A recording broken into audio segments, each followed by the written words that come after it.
This episode is brought to you by Cisco. Cisco has pledged to positively impact 1 billion people by 2025, embracing the transformative power of technology to create a more inclusive world. Head to cisco.com.au to learn more about this pledge. Hello and welcome to this week's CXO Challenge interview on the iTnews podcast. On the show this week is Jacqui Visch, the new Chief Digital Information Officer at PwC Australia. She's leading the next horizon of the firm's digital and data transformation, and joins us on the podcast to discuss her new role and remit, what the next transformation horizon looks like, as well as some of her specific leadership approaches. Please enjoy the conversation. I thought it might be useful just to get a bit of a sense of the Chief Digital and Information Officer role at PwC Australia, its remit and the size and structure of your team, if you can just give us a bit of a sense of that. Yeah, sure, Rai. So the Chief Digital and Information Officer role in PwC Australia is really accountable for the seamless delivery of services into the PwC firm. So everything from the employee digital experiences, the infrastructure that hosts the organisational's platforms, the products that our clients use for doing their services. So we have three lines of business. One is consulting, one is assurance, and the third is financial advisory. And each of those client-facing businesses have various products and services and platforms. And it's really around making sure that the whole ecosystem of how we run and operate and the services provided are all fit for purpose, meeting the requirements and operationally sound. In addition to that, we also run a number of digital literacy and academies and really the upskilling of staff to make sure that they're future ready and that they're also able to have the ability to get the level of education needed to do the work that they need in the most digital literate way. So that's a real sort of value add that comes from the team. And lastly, I'll probably just talk about is the data office. So we also run a comprehensive data office that's got a link through to the global data office, but it's structured around how do we best use the data to both know what we have in PwC Australia as well as to accelerate some of the opportunities into the marketplace. Fantastic. Well, I'd like to unpack a few bits of that, but firstly, maybe just to preface that, what particularly drew you to the PwC and specifically to this CDIO role? There was two things. So PwC and just its purpose of building trust and really being a community of solvers. And I mean, who wouldn't want to work in an organisation that's remit is around that? And then its growth areas really around digitisation, around cybersecurity, technology, and then just its purpose statement and its offering into ESG and various other pieces really drove me to PwC.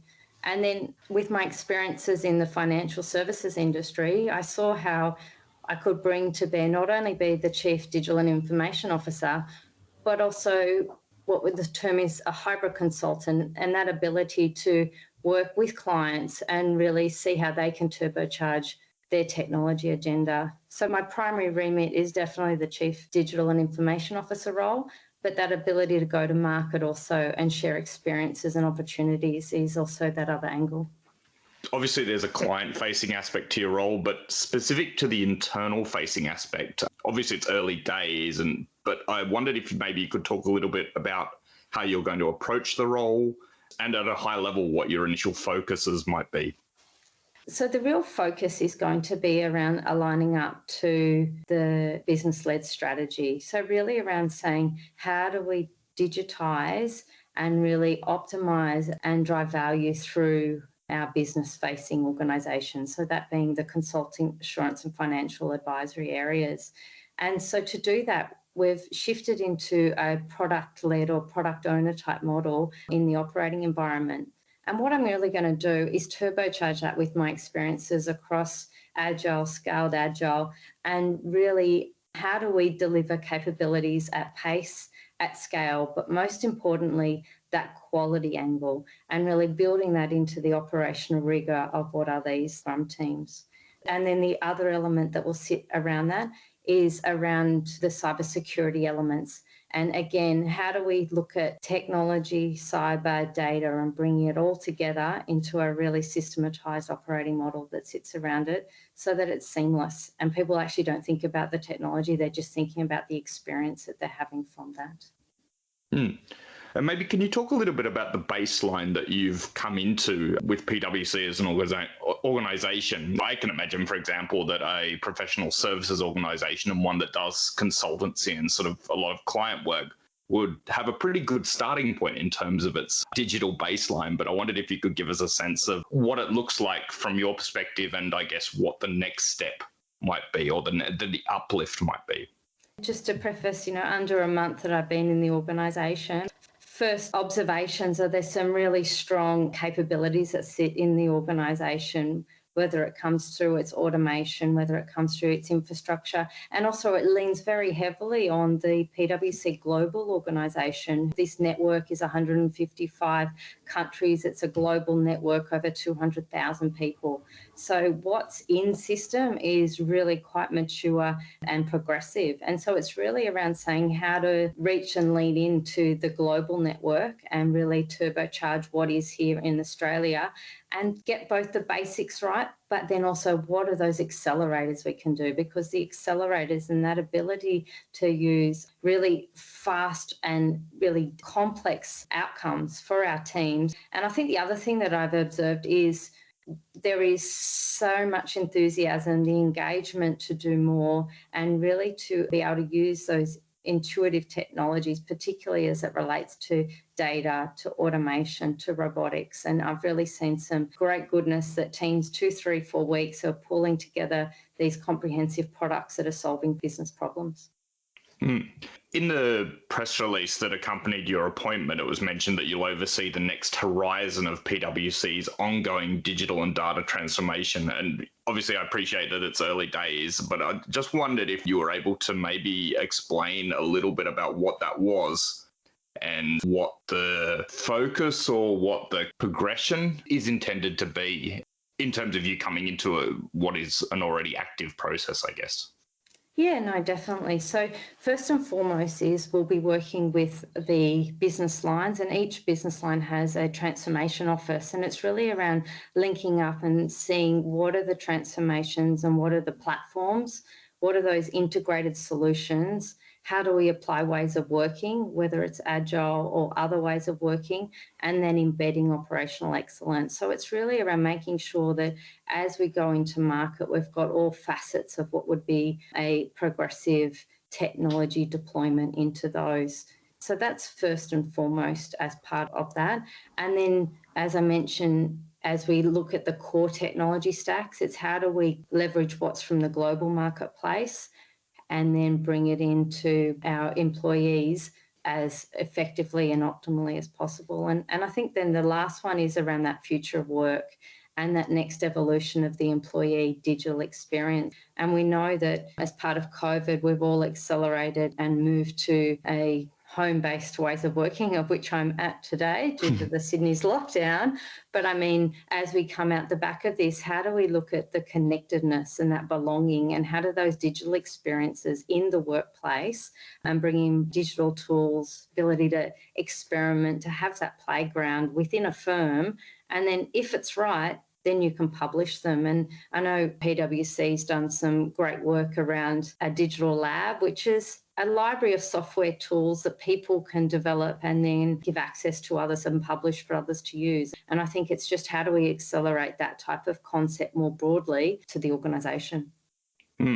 Just going back to some of the things you said just then, the idea that there's a transformation office in each of the line of businesses is quite a interesting structure from a transformation perspective. You've worked on quite a lot of transformations going back to AMP and before that around Westpac. How do you see the existing transformation structure within PwC? Look, I think we all need to, I call it anchor yourself in flexibility. And I would say, yes, this is a new structure, but it's really around each of these lines of business have got their own ambitions and their own go-to-market strategies. So it's really critical that the transformation is close to customer as possible.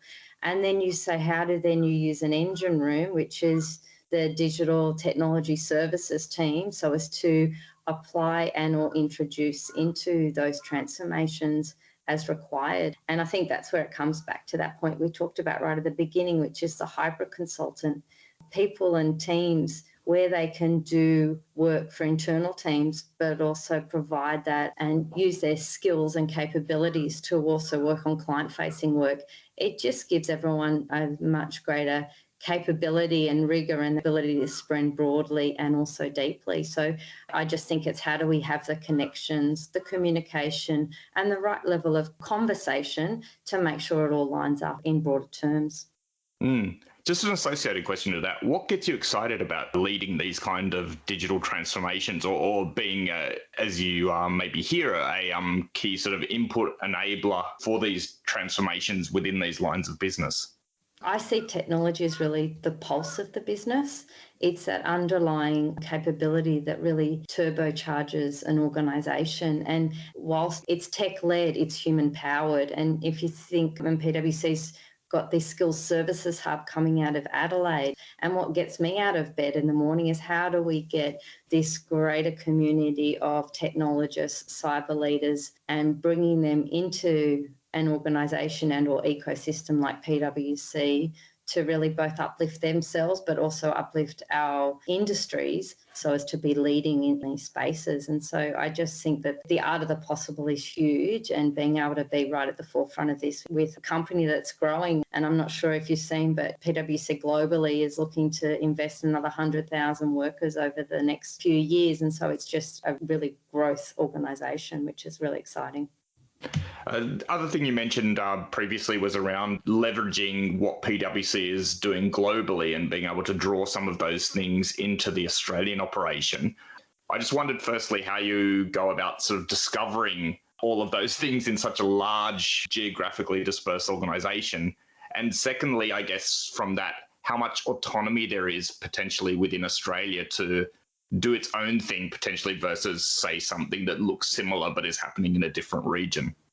Yeah, no, that's a great question. So again, a couple of weeks in, and I've already been linked up with the global CIO, the Australian Pacific area for both transformation, and that's technology transformation, as well as what's critical for PwC is the change or the organisational change management capabilities. So there is very much a global remit, and then these communities that are brought together both from a Chief Digital Officer perspective as well as a Chief Information Officer perspective.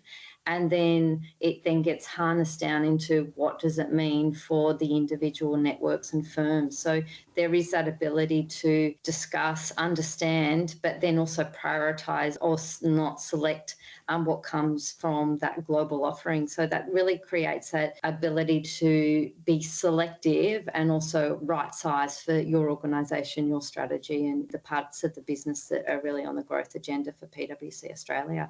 But what the capabilities that are provided globally are very rich as well. So it's how do you bring the best of all worlds into the organisation. The third thing that you mentioned previously was around the employee experience. And obviously, you've just gone through this experience potentially and through a slightly different one because you have had to go remote work so quickly due to the situation in Australia. I just wondered if you could maybe talk a little bit about the employee experience side of things. You've experienced the onboarding process. How settled is it at PwC Australia, and sort of what are the opportunities around sort of adopting and curating some of the new ways of work?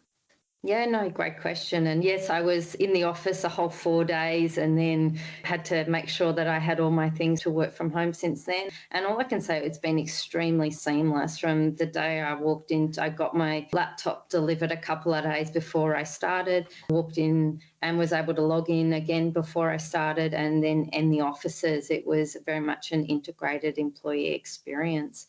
There's obviously a few things that I'm checking in on the team as I go through this, because it being a test case, which is a lateral entry into a big organisation, it's always good just to make sure that we pressure test a few areas.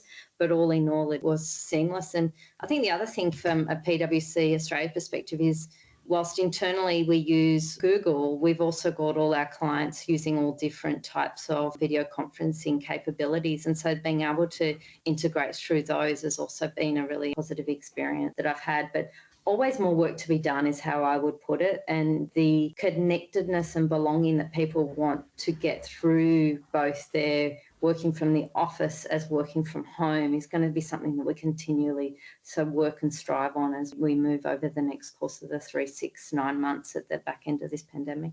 One thing that I wanted to just raise as well is in the press announcement, you were quoted as saying that you believed in 4 things. They were developing people, around lasting connections, around continuous improvement and collaboration. Obviously, those are 4 fairly broad areas, but I wondered if you'd maybe just like to pick 1 or 2 and just talk a little bit about where your thinking is at in those areas and maybe how that thinking's been shaped by your past experiences and how that might be reflected in the approach that you bring to PwC. Yes, and thanks for that question, Ryan. I think just as a leader in technology, and we all know the stats in terms of female participation, which is around the 20-25%. Female leaders is much higher, around the 30 to 40% female leaders. But for me as a leader in technology, the first thing that I always start with is care, and care for the teams, for the people, and really interest, and making sure that through care and the interest, we then help teams understand the context and then have clarity in what they do. And technology has moved at such a rapid pace over the last decade, and even exponentially over the last 2 to 3 years, that to really be able to give teams that ability to develop, shift, change, test, learn, unlearn, relearn, and innovate in both their thinking and what they do is critical to myself as a leader, and also to the technologies and how we deploy them. And I think the other angle that I really bring from a leadership perspective is, how do we check and challenge one another? And I know within the cyber sphere as well as the application and infrastructure sphere, everyone has really strong opinions, which is fabulous.